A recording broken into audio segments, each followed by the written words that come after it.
10. Conspiracy theories. Starting in the United States, there was a project called Midnight Climax. Now this project took place with prostitutes going into important senators and leaders of the people so that they could get information. The problem with this project was that it took place for more than 20 years and was used against the American public. Edwards Air Force Base, Nevada, to some known as Area 51, that place where they keep all the aliens. But no, it's just a simple Air Force testing and training facility. We all know that to be the truth. Starting in 1953, the Central Intelligence Agency of the United States of America worked on a project called MKULTRA. This was a 20-year-long project where they practiced brain control techniques on unsuspecting victims. Some of these techniques were using hallucinogenic drugs, torture, and various other methods of getting information or trying to take control of the individual's brain. Project BLUEBOOK, a government program used to cover up all the alien hijinks.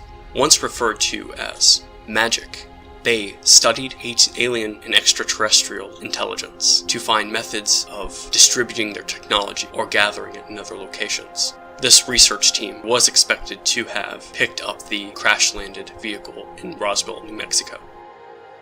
In the 1940s, jewelry company De Beers started a mass collection of diamonds from Africa so that they could create a monopoly over the world's diamond supply.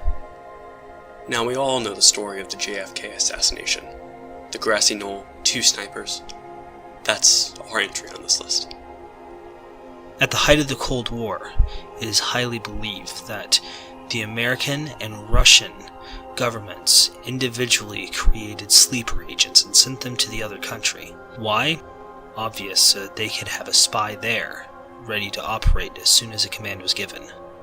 Since the start of the Cold War, there have been many dead hand networks, organizations of many thousands of people dedicated to maintaining nuclear arms to launch at a moment's notice, a second strike capability.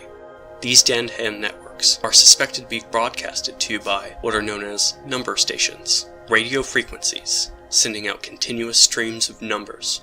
If they ever stop streaming, we don't know what'll happen. 9/11/2001. Several planes were supposedly hijacked by terrorists and crashed into the World Trade Centers, the Pentagon, and one heading straight for the Capitol building. But there is evidence to show that building number 7 was brought down with no external force. World Trade Centers were brought down on their own footprints with controlled demolitions, and that there is no evidence that a plane crashed into the Pentagon, that it was a ballistic missile that just so happened to hit the room where they were balancing the military budget for that year. A little suspicious, isn't it? This final entry is the story of Aaron Swartz. You may know him as one of the founders of a little site called Reddit. Well, he tragically died due to a hanging that was ruled as a suicide.